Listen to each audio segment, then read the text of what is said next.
Boris Johnson's strategists are quietly preparing to take on Andy Burnham as Labour leader at the next general election, as pressure grows on Sir Keir Starmer's position. The Holborn and St Pancras MP's leadership has been called into question over the past 10 days after a series of gaffes and poor polling numbers. Questions are now being raised by those both in Labour and the Conservative Party as to whether he will still be in the job when the country next goes to the polls. Earlier this week, Express Co UK reported Corbynites on the left of the party are readying themselves for a leadership challenge if Sir Keir's polling numbers don't improve. And No10 is also preparing for the possibility the current leader is ousted from his position before 2024. Greater Manchester Mayor Andy Burnham is one name Tories are bracing to have another run for Labour leader. A Downing Street insider told Politico, "We have to be prepared for every eventuality and it's not impossible it's Burnham rather than Starmer in 2024. We have to be ready to face someone else as Labour leader, and Burnham would be a different challenge."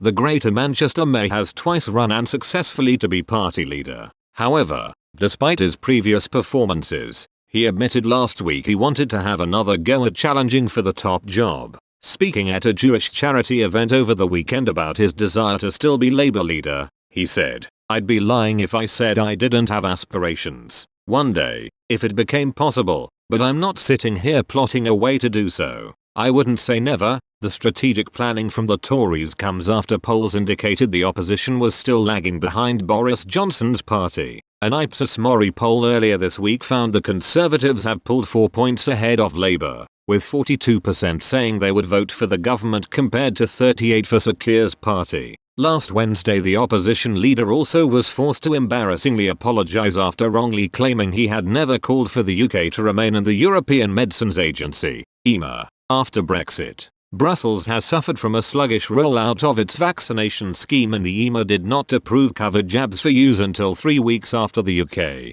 The Labour leader said he had never suggested the UK should remain a part of the EMA despite making the demand on multiple occasions in House of Commons debates in 2017. On Monday, Sir Keir admitted Labour has a mountain to climb if it is to have a hope of winning the next general election. "We've got a long way to go between now and 2024 and we're going to be working hard at this with real determination, every day, every week, every month, every year, into that election in 2024, he said. The Labour leader added, "The vast majority of our party and our movement are behind what we're doing." But earlier this week, Express Co UK revealed some members of the party are already organising a ruthless campaign to oust Sir Keir. Ronan Burtonshaw from the socialist magazine Tribune told the meeting Corbynites should organise and prepare in expectation of a time that's going to come when the leadership's really hollow politics are going to be exposed, and we're going to need a different voice to lead the party. The Labour activist said a drop in Sir Keir's polling would leave an opening for those on the left of the party. Mish Rahman, chair of the Aldridge Brownhills constituency Labour Party in Walsall and member of the party's NEC, said the left of the party should find a candidate for the next time the left needs a leader for a leadership challenge.